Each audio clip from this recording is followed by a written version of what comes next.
This virtual exhibition marks 10 years since the passing of David Bowie, returning not to mythology, but to a moment of clarity, restraint, and control. It's easy to forget that celebrities are ordinary people. But photographer Markus Klinko has never been interested in reminding us of that. "I love fantasy," Markus says. "I'm not interested in reality. I try to block it out." That instinct, to reject the everyday in favour of something heightened, sits at the core of his work. Markus doesn't photograph people as they are. He photographs them as they choose to be seen. Which is why artists, musicians, actors, and models trust him with images they can't afford to get wrong. Before photography, Markus understood that world from the inside.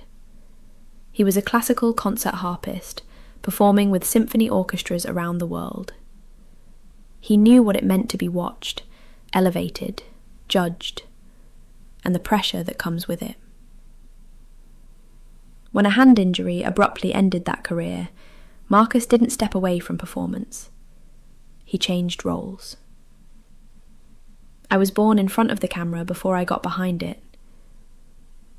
That understanding of vulnerability, ego, and control is what artists respond to.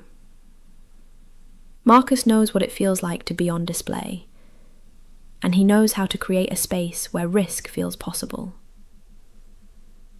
The turning point came in 2001, through Iman.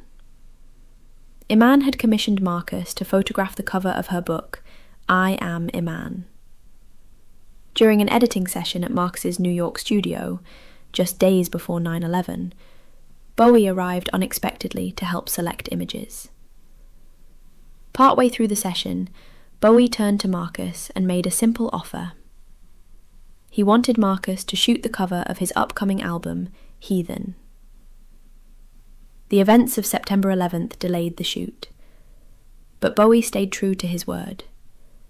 On October 10th, 2001, Markus spent 8 hours in his New York studio with Bowie, creating the photographs you see here. Bowie arrived with a clear idea.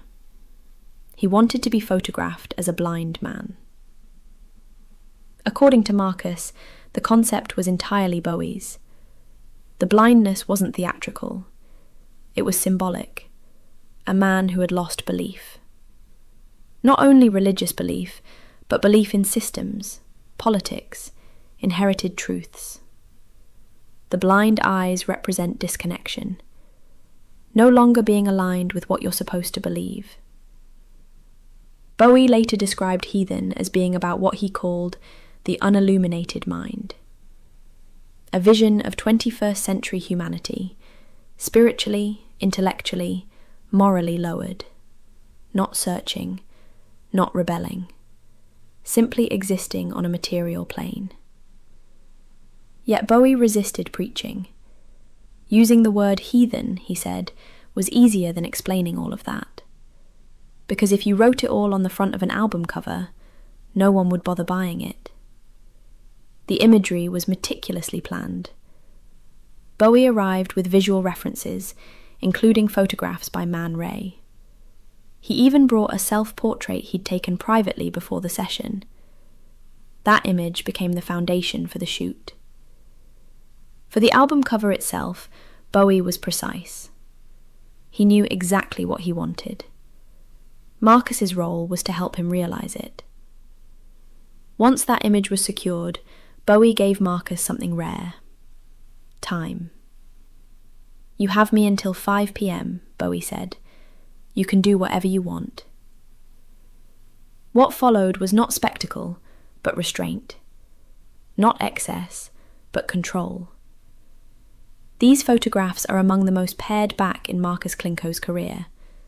Removed from the gloss he's often known for, they reveal a quieter collaboration, built on trust, shared authorship, and mutual respect. The images were later released as the Bowie Unseen series. The following year, Markus was asked to photograph Bowie again, this time for GQ's Man of the Year issue, placing him unflinching among a pack of wolves.